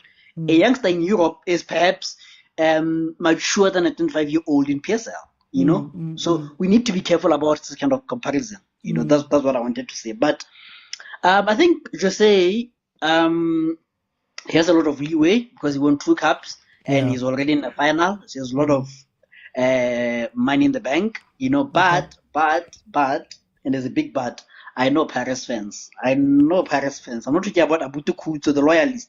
I know the Paris fans, If he loses against Sundowns on the weekend, trouble is going to start mounting now, And I think it won't be long if he loses another cup, then you're going to see stones being thrown, Because Chiefs and Pirates fans suffer from the same delusion that you're as good as yesterday, They won't care that he's given them 2 trophies in the last year or whatever. They care about the results, So I think he has a lot of time, but his time is dependent on not losing against Sundowns this weekend, because I think that would open a can of worms. Most that he's on a losing streak. Yeah. Okay. PK, welcome to the show. How are you doing? Finally. I'm good, my brother. How are you? Finally, I hear PK. Can we hear PK? Yeah. Can we hear PK, I've got 2 questions for you. What are your general thoughts about what happened on the weekend with Pirates? And then I want to ask you about Jose. How much rope does Jose still have? Awesome. Firstly, let's look how Pirates have taken that game. Okay? First leg and second leg. The first leg, I don't know what did this guy Jose underestimated Juaning. I don't know, by putting players who could have capitalized even by away goals, right? And the pressure was gonna be a bit easy. So if he didn't take it that serious on the first leg and the second leg, even the coach of Juaning said it himself to say, I was preparing for Saling, and he calculated. But now I want to point out the mistakes, or rather the not growing part of teams of South African structure, right? If a coach is able to capitalize on one player and say, this is the star of the team, and I am planning my game around that person, it means that the team is dead. It's relying on an individual, right? And this was the mentality of a guy from Botswana who came, who's coaching Johnny, and to say, I was surprised Saleng was not there. But let's look at Saleng when he's out of form, how Pirates is participating, and few other key players, right? This is a problem to make a team of. I don't think even 24 players is enough, because if you are substituting someone and you are bringing someone to come on a place of Saleng, that person must be better, or rather be able to maintain the position. And it was not there on Saturday. Hey, Joanen did its way out. It was just playing. Although Pirates, we have this thing of saying, no, we played but we lost. That's not the case, guys. We need to grow. We need to grow South African football. Right? Then the other thing that really amazed me, it was the one of goalkeeper. Yes, they are training fine, granted. But this guy, China, is been performing. He's been here. He's had, sometimes we think football is about kicking the ball. Football is psychological. It goes with, look at, I will pinpoint only one person that always outstand in most of the games, Marco. Paseka Marco is not only football. You see it with his reaction when he has been beaten, when he's marking, when he's passing. The passion is there, everything is there, and that's football. So you bring Ofori. I don't know what this guy was expecting. China could, I can tell you, China could have saved 2 or 3 penalties, because he started this thing. His heart was there. He was there physically and mentally. That's how we win things. Right, on coming to this coach, guys, sorry Pirates fans, but this coach is very rude. I don't know what got into his spirit. He was humble, but nowadays it's like, you guys, you're not gonna tell me anything. I am in charge. I will play, and no one can criticize me, because I have won MTN 8 last time, and you guys, you can see my performance, and that thing again, it kills the club. So remember, it's about you and the players. It's not only about you coaches. Players can make you go home. Those players, they can make him pack the bag and go. I'm scared on Saturday what's going to happen. I'm just waiting for Saturday after the match. I'm just waiting, because one thing you must remember, that Pirates at this moment, it's relaxed because it doesn't want to be the same like Chiefs. At least it's performing. At least there is hope. But when they are going into this way of losing and be equated to Chiefs, is gonna be a problem for the coach. That's my thing. But now for this young man who missed the penalty, guys, we must be real, man. Football is football. If this boy was not grown, he could have stayed in the second division. So you, as much as you are able to play football, and they are telling you that you can be injured at any point, you are a risk taker. Babu Mteto always says, "Bolo haina therefore." So unfortunately, the boy missed. But if he could have scored, he was gonna be a star. And this is the mentality that we have. We always want to see things right. We never. Football is complex, guys. Football is very complex. Whenever you go and take a penalty, it's either you're gonna score it or you're gonna miss it. It's up to you, or is the goalkeeper is gonna save it. The boy has missed. Does that mean that this boy won't get an opportunity to play? If he's not gonna take penalties, then stop playing him, because you are not building, you are destroying. And but how then do you can they handle them? Can they handle them? Because not necessarily just when they lose penalties, but now you, for example, Chiefs. How many Chiefs youngsters have been destroyed from the amount of fame they got immediately? And it's not necessarily just for missing penalties. Maybe I've done very well, but teams haven't been able to guide the youngsters. You get me? Exactly. Look, OT. Look at what Vala did with the second leg of Wydad. And we had the comment of Rulan. And these are the things that we undermine sometimes. Rulan said, after the game, I went to Mvala and I held his hand strongly and I shook him and I said, It's football. That guy was not gonna recover from that thing because it hurt us so much. We were supposed to go to the finals. Everyone was in our mind. We were like, now we are coming with the second star. Yeah. And this guy made an own goal in critical minutes. So I'm saying football is not only about kicking a ball; it's a psychological. So I want to see how they're gonna handle this boy on Saturday. Will they give him an opportunity? If we go to penalties, will they give him another penalty to say, boy, this is football, this is how we do it. Thank you, my brother. Thank you so much, PK. Lungisane, welcome to the show. How are you doing? Man, I'm good. Yourself? No, I'm okay, my brother. I'm okay. 2 questions. What are your general thoughts about what happened to Pirates over the weekend? And then secondly, should questions start being asked of Jose?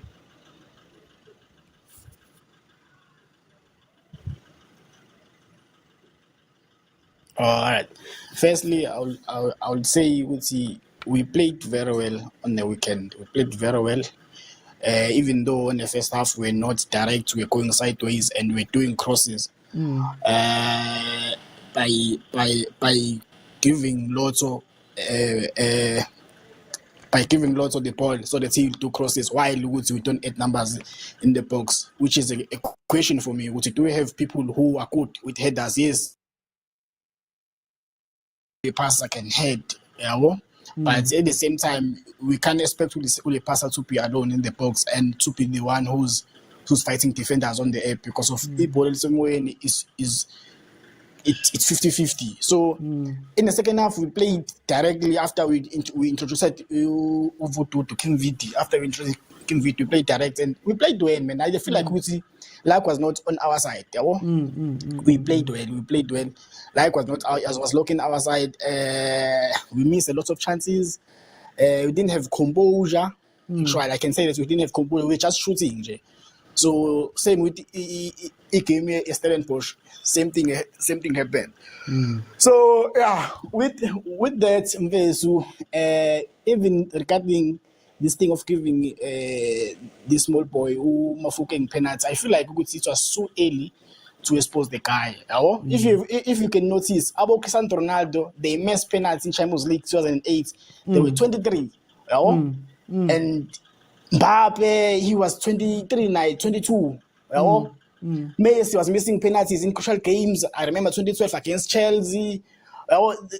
Even stars, they were missing penalties in their young age. But at the same time, I feel like we did well by not criticizing the boy. I feel like boy won't be down. I feel like that. Even players were there for him. Even us fans, even on our opposition fans we're giving love for Umfana, so I don't think he will be demotivated. I don't feel like he'll go down. I feel like he'll pick him up.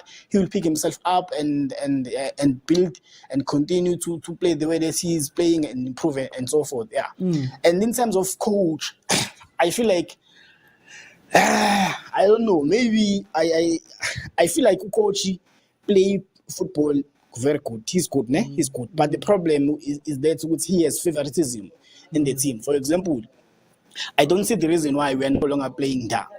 I don't see a reason why we have to put Saling in the bench for the whole 90 minutes. I understand. Because of my understanding, the problem that's why Saling is dropping form so far. My understanding is because of they don't complement each other with Masongai. Masongai is a player that who keeps the ball so much again. Anyway, that's good. He keeps the ball while he's facing our side. While he's facing our side instead of facing direct. While if you know Saleng was also keeping the ball last season, but keeping the ball going forward. Understand? So I feel like coach has to try them separately. Maybe Akalong Masongai, maybe after 60 minutes, Fagu Saling or Kalong Saling, you understand? And then see how do they work differently if maybe the other one is on the bench, the other one is on the team, rather than taking out Saling out of the match for the whole 90 minutes. And we have a lot of squad. I mean, I always say we have a lot of squad. In a way, that's what when we lose, we'll always criticize the coach because we have a quality of the squad. And we can't say we won't criticize the coach. We expect coach to give us positive results with the squad that we have. I think with talent in face we have better squad than Sundowns. I'm not sure. With talent. With talent. And another thing, if it's that I think will happen. If it happens that we lose to Sundowns, coach has to go. Hey, Nazo. Hey. As a Pirate fan, I feel like if we do lose against Sundowns, coach has to go with it. Because of, for example, I wasn't happy the way that we won in Nedbank last season. We are not convincing it. And we are not consistent in terms of competing with Sundowns for the league. I understand. We are undermining teams. I'm not sure if the coach is undermining our African CAF or he's undermining or he's like that. But you can't put your B team on your CAF Champions League and then go and put your A team or on a league for 3 points. And for the fact that we were coming on a 2 week break of international break, and then you still put players on the rest for 2.5 week break. Have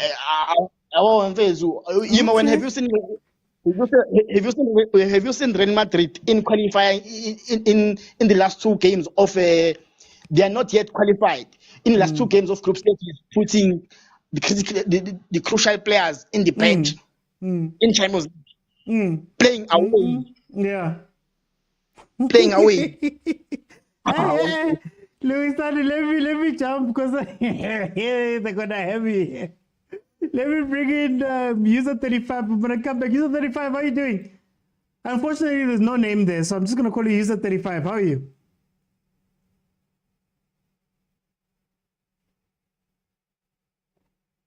Oh, user 35, you can just unmute there. No problem. I'm okay. There we go. How are you, my brother? Yeah, can you hear me now? No, I'm here. I can hear you. No, I'm okay, guys. I'm okay. Tell me 2 questions. Okay. What are your general thoughts about this? Then secondly, should we start asking questions of Jose? Me, I'm a Sundowns fan. Please, at any time, ask questions of your coaches. As long as you suffer, it's okay. No, you see, that game, that game. Hey, you see, when the coach panics, I felt like he panicked a little bit, not too much, just a little bit, because now he changed the way that he played. I think they tried to play. I don't know what was happening there. At some point, I saw what's this guy's name? Erasmus as a 10, and then I saw him in his own half going to collect the ball. I don't know if they're trying to make him a playmaker or what was happening there, but he's not very. I feel like it's too late now in a season to still be trying to figure out what your favorite 11 is going to be, your starting 11 is going to be. I think he has a very serious problem, a problem that Steve Kombela had at Kaizer Chiefs. You get your defense right, but you can't balance it correctly with your attack.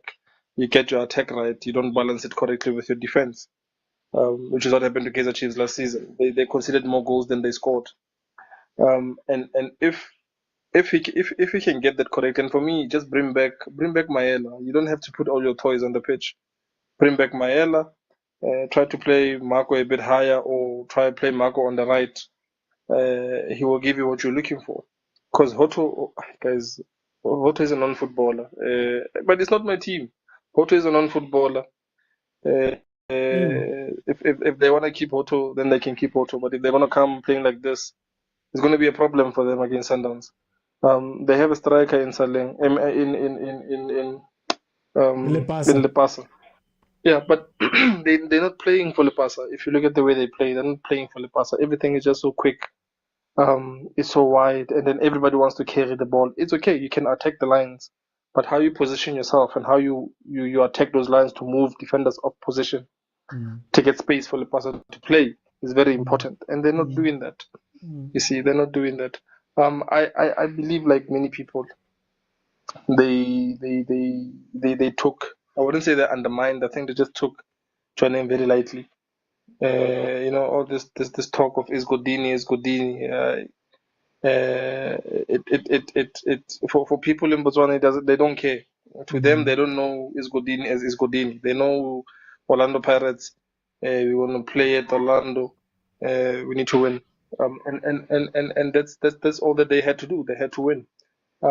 As for the kid taking a penalty, if you feel like taking the penalty, take it. If you have the confidence for it, take it, because either way, even if it was taken by a senior player and he loses, they were still going to be on his neck. You understand? Fans will always find a reason, guys.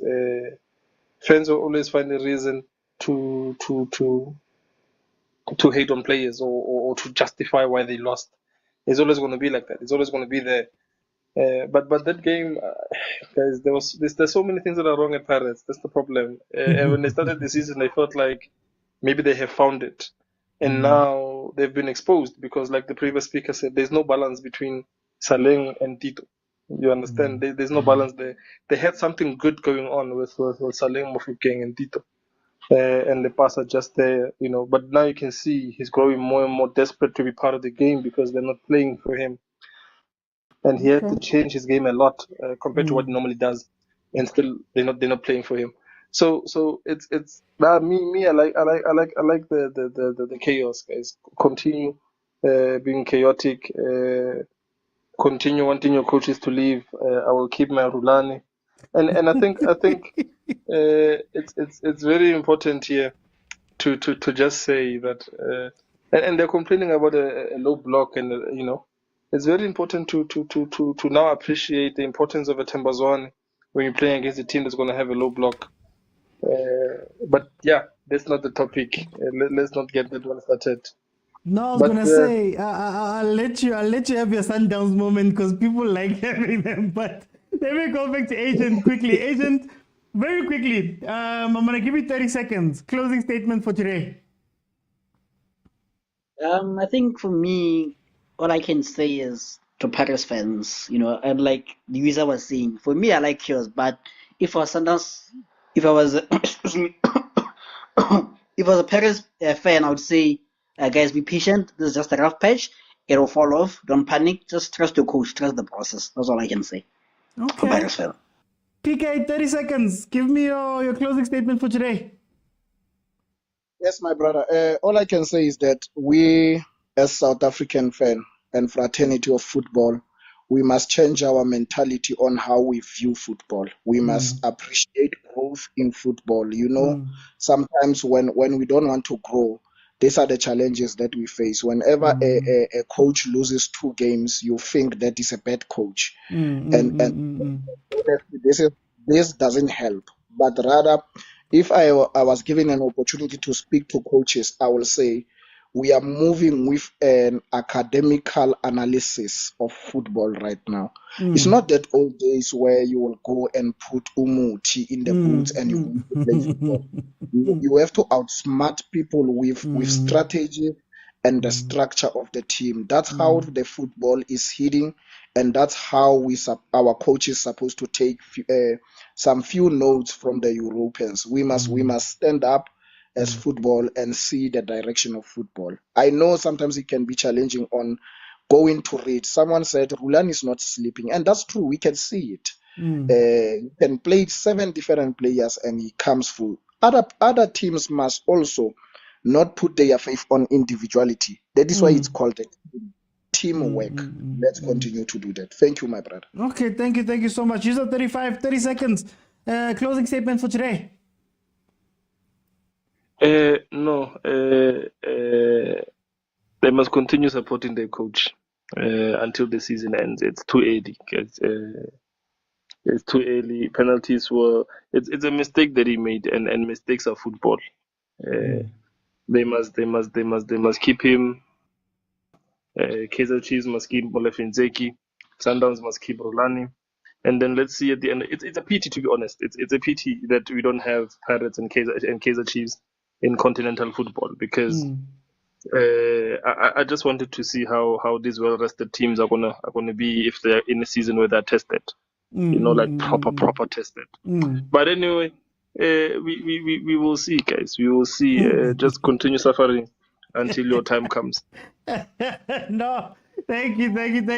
Okay, guys, look, I'm going to be back again. Remember, the show's on Monday to Friday, 12:30 in the afternoon, and then also 8 p.m. Monday to Wednesday.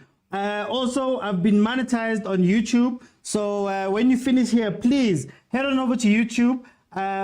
Watch some of the videos, follow the account. There's memberships that you can join over there that would really help. It's the Overthinking Football Show on YouTube. It's Overthinking Football on TikTok. And the page on Facebook is also Overthinking Football. You will see it's got a red OV in it. Please join me there. I think, okay, here's my thing, Maybe from the outside, it seems a little bit different. But whenever we come here, we speak about some things that should be normal for coaches to do, right? You're going to play in the Champions League, whatever the Champions League thing, or maybe it's because I'm an Arsenal fan and I understand what qualifying meant. People don't know that when you finish top four, the fourth place team, you have to play qualifiers, knockouts to get into the Champions League group stages. So maybe because I've watched that football and I know about this, you play full strength all the time there because you never know what's going to happen. That's one of the things. Number two, the rotation of it. The logic behind the questions that I had been asking the whole season long was, when you get to this point in the season, or you get to a very big game, you can't ask players that have not played any football to now suddenly jump in and win you a game. So I was saying that what happens then when you're playing in the Champions League and you've just played in Nigeria 2 days ago and you need to go play a PSL game, a league game? You'd need to have those players ready. Maybe about 30 minutes in the PSL, in some of the games, in the washout games. They've had a couple of washout games as Pirates where you could have played some other players, get them in, get them running. Because I asked that question and also said, what happens when Saleng doesn't play? What happens when Donjo doesn't play? Are the players that are going to come in be ready to take it on? And now you rotate in a Champions League game, a big game. What does that mean? And I like what your user had said before he left, because this again shines a light on South African football. Yes, we make fun we ask questions of Rulani, and there's always questions about the chameleon and all of that stuff. But maybe this is a reminder of how far Sundowns actually is away from us. And sometimes it's not even quality of the game. Sometimes it's knowing that I'm going to play, whether it's Kukune, I'm going to play Kukune during the week. Let Abo Mendieta go and run and get game time and be fine, so that when we play whoever on the weekend for Champions League, we can go full out. Or when I play those guys, they've got game time. He's changed a lot of stuff.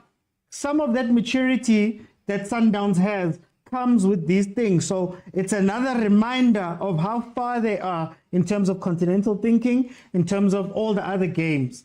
Then, of course, you need to start looking at plan B. What is your plan B when you're playing low block?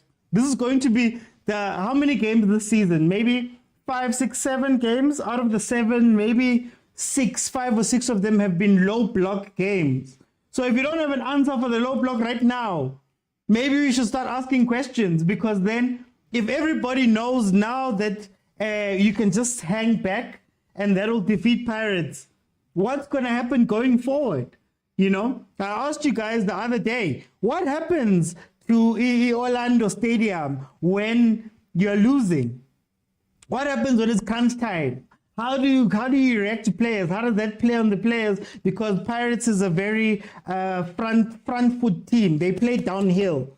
What happens when you can't play downhill? These are all questions I said, 3, 4 games in, because you could see that the same players are playing, the same style. You see that Stellenbosch, when Stellenbosch beat Pirates, there's a way to beat them. What happens when you face those challenges going on? So maybe it's not a situation of getting rid of Jose, but now is to say, let's be honest with where we are, and let's be honest with what we ask of the coaches. So he doesn't have a free role. He doesn't have a get out of jail free card forever. Sometimes you have to ask, okay, what's the next level? What's the next level? And maybe crashing out of the Champions League like this is what drives those questions now. So we'll see what happens. Again, guys, I'll be back again at 8 p.m. We're going to speak about Sundowns and things around Sundowns. So as you know, Sundowns obviously won their tie and they're going to the group stages. But now there's the African Football League. We spoke about that a few weeks ago. There's the African Football League where there's an issue between the PSL, SAFA, and CAF. SAFA has agreed with CAF to play this thing and extend the PSL season. PSL is going, no, but you guys didn't speak to us and we can't extend the season. It should have been communicated a lot better. So let's speak about that at 8 p.m. Thank you guys so much for joining me. Thank you to the panel. Thank you to the people on YouTube. I see there's a few of you guys there. Thank you for the commenters. Thank you for the gifts. We'll be back again 8 p.m. where we'll speak about Sundowns and the African Football League and what that means for the PSL. I'll see you guys again at 8 p.m.